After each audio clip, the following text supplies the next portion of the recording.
पहले भी हमने देखा था, पिछले साल 14 नवंबर को एक ट्रेन पर अटैक होता है, धमाका होता है, क्वेटा तब भी निशाना था और अब भी निशाना उसी इलाके में बनाया गया है। तो ये बड़ी प्लानिंग है, क्योंकि इंटेल रहा होगा बीएलए के पास कि इसमें पाकिस्तानी सैनिक सवार हैं।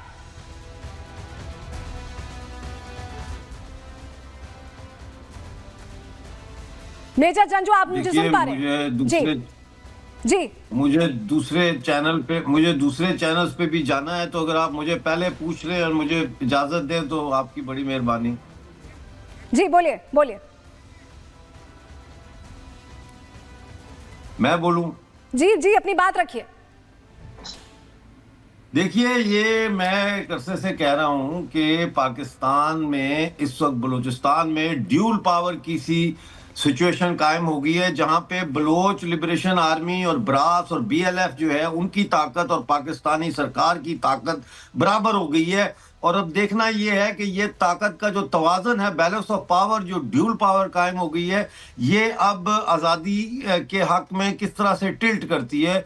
और पिछले एक हफ्ते से हम देख रहे हैं कि ये टिल्ट हमें वाज़े तौर पर नज़र आ रहा है। कल जो है वो बलूचिस्तान की जो असेंबली है, प्रोविंशियल असेंबली, उसके मेंबर जो हैं मीर जफर जहरी, उन्होंने असेंबली फ्लोर से ये कहा है कि पाकिस्तान के पास से बलूचिस्तान निकल गया है, पाकिस्तान ये जंग हार गया, उन्होंने कहा। और उन्होंने ये भी कहा कि मिर्जा साहब, हम आपके पास वापस लौटेंगे क्योंकि बहुत बड़ी जानकारी आ रही है और दर्शकों को लगातार जानकारी देना भी जरूरी है चर्चा के साथ साथ कि क्या हालात बने हुए हैं पाकिस्तान में। बड़ा अपडेट ये मिल रहा है कि क्वेटा से रिलीफ ट्रेन रवाना होगा। ये बहुत बड़ा अपडेट इस वक्त का, क्योंकि जो अभी हालात बने हुए हैं वहां क्वेटा के पास, ऐसे में अब रिलीफ ट्रेन भेजी गई है क्योंकि बच्चे महिलाओं को यहां से ट्रेन से उतार दिया गया है। और मेजर जंजुआ हमारे साथ जुड़े हुए हैं। मेजर जंजुआ जी, जिस तरह से हालात बने हुए हैं, ये हमें समझना होगा कि बीएलए अब पूरी तरह से रिटेलिएट कर रहा है। पहले पाकिस्तान ने जो दबाया, अब उसका खामियाजा पाकिस्तान को भुगतना पड़ रहा है। मेजर जंजुआ,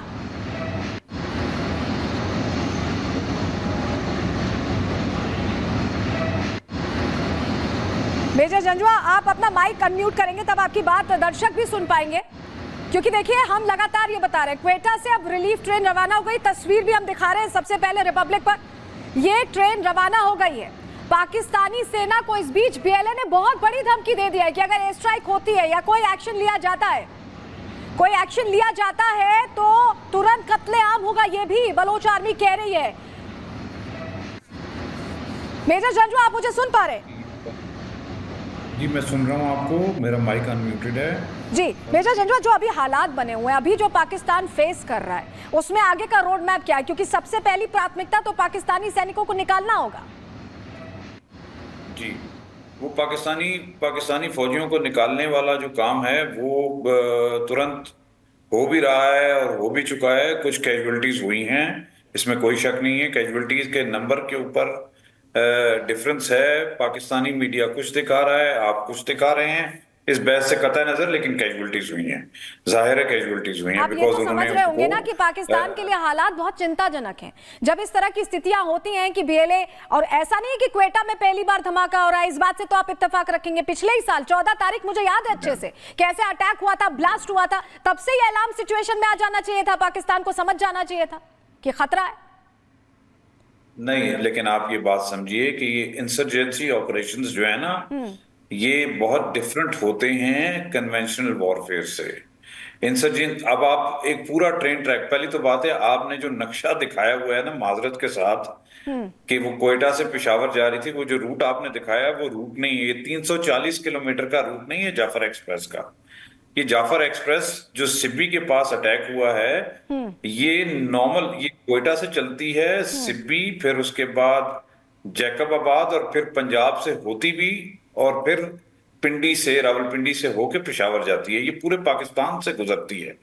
क्वेटा और पेशावर के दरमियान डायरेक्ट ट्रेन लिंक कोई नहीं है, वो बहुत पहाड़ी इलाका है। There is no direct train link between Quetta via via जाती है, लेकिन रूट तो वही है सर, वाया वाया जाती है। अभी चर्चा ये नहीं है कि रूट क्या है, अभी चर्चा ये कि आपके अभी सामने बहुत आपातकालीन स्थिति है, और ये स्थिति जो खड़ी हुई है, ये पाकिस्तान कई बार भारत में खड़ी कर चुका है, लेकिन अब खुद ही फेस करना पड़ रहा है। तो इससे निपटने के लिए क्या तैयारी है?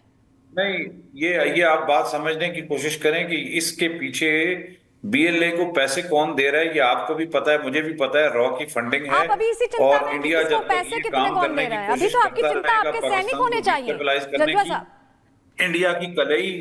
इंडिया की कलई खुल जाएगी कि वो जो डेमोक्रेसी की ठीक है, बात क्योंकि आप करता है। बहुत बात तो असल आप में घुमाने की आप ये कोशिश कर रहे हैं, तो करते मुझे हैं, आप ये लगता है कर्नल समझते हैं शैलेंद्र आपको कि मुफीद ईस्ट जवाब पाकिस्तान देंगे। नहीं है। कर्नल शैलेंद्र, अभी चर्चा इस बात की होनी चाहिए कि पाकिस्तानी सैनिकों को कैसे बचाया जाए, कैसे क्वेटा में जो बार बार अटैक हो रहे हैं उनसे बचा जाए। अभी इनको टेंशन इस बात की है कि फायदा कैसे मिल रहा है, बीएलए को कौन सपोर्ट कर रहा है, ये तमाम बातें ये कर रहे हैं। क्या ये मुफीद समय है? नहीं, तो रूट कॉज एनालिसिस आप बात ये समझिए कि ठीक है, शैलेंद्र जी आपको जवाब देने, colonel Shailendra. Okay okay okay Janjua sir, मैंने तो नहीं Janjua sir, I can understand आपके लिए बहुत ब्रेव फ्रंट आपको रखना पड़ेगा कि यस, एक ट्रेन हादसा हो गया है। उस हादसे में चाहे 10 हो चाहे 140 हो, फौजी लोग उसमें अटक गए। आपकी जगह मैं भी होता तो मैं यही जरूर कहूंगा कि हमारे लिए बहुत अनफॉर्चुनेट बात है एज अ फौज। बट बाय द वे, मुझे नहीं लगता, आप ज्यादा अच्छा आकलन कर पाएंगे कि ये टेररिस्ट अटैक है। ये एक प्रॉपर वॉर डिक्लेयर हो रही है। क्यों क्यों क्योंकि एयरफोर्स जब किसी कंट्री के इस्तेमाल की बात चलती है तो it is as good as war, it is not insurgency. Insurgency बहुत छोटे लेवल पर होती है। और उससे भी बड़ी बात यह है कि आप देख रहे हैं कि सिर्फ 6 सैनिक मारे गए हैं सेलेक्टिवली। 400 लोगों में से 300 लोगों में, फिगर कोई भी हो सकती है, आप बिल्कुल ठीक बोल रहे हैं, क्योंकि जब तक ग्राउंड पर खबर आती है वो अप डाउन हो जाती है। लेकिन ज्यादा बड़ी बात यह है, मेरा ऐसा आकलन है कि सेलेक्टिवली फौजी आदमी मारा जा रहा है, पहली बात। दूसरी बात, ज्यादा बड़ी बात, अगर मेरी पाकिस्तान आर्मी किसी भी तरह का एरियल ड्रोन अटैक करती है, आपको लगता है कि बीएलए इतना नासमझ है, नॉन टेक्टिकल है कि वो ये एक्सपेक्ट कर रहा है? सर, इस पर हम वो और आपके विस्तार से बात करेंगे, लेकिन एक बड़ा अपडेट आ रहा है, दर्शकों को जानकारी दे रहे हैं कर्नल शैलेंद्र। माफी के साथ आपको रोक रही हूँ। एयर स्ट्राइक की तैयारी में पाकिस्तानी आर्मी नजर आ रही है। F-16 लड़ाकू विमान अलर्ट पर रखे गए हैं। जो हम तक जानकारी अभी पहुंची है कि F-16 विमानों को अलर्ट पर रखा गया है, स्टैंड बाय पोजीशन पर रखा गया है। कर्नल शैलेंद्र, अब सबसे पहले पाकिस्तान के लिए यही एक पॉइंट ऑफ डिस्कशन होना चाहिए कि कैसे जो 140 पाकिस्तानी सैनिक उसके अंदर मौजूद है, उस ट्रेन के अंदर मौजूद है, उन्हें निकाला जाए। इस पर बात होनी चाहिए, इसको लेकर एक्शन होना चाहिए। लेकिन बीएलए कह रहा है कि अगर कोई एयर स्ट्राइक होती है, कोई एक्शन लिया जाता है, तो मौत के घाट उतार देगा सभी को। नहीं, देखिए, मैं ये बात बड़ी जिम्मेदारी से कह पाऊंगा। कोई भी आर्मी एक कैरेट एंड स्टिक वाली पॉलिसी रखती है कि डंडा दिखाया जाता है कि हम एयर स्ट्राइक कर देंगे, इसीलिए आप बातचीत पर आए। लेकिन एक बहुत बड़ा इंडिकेटर बलूच ने दिया है कि बच्चों और औरतों को छोड़ दिया है, जो अपने आप में एक बहुत ह्यूमैनिटेरियन एंगल दिखाता है। शायद इस वजह से भी मैं कहूंगा कि ये टेररिस्ट स्ट्राइक नहीं है,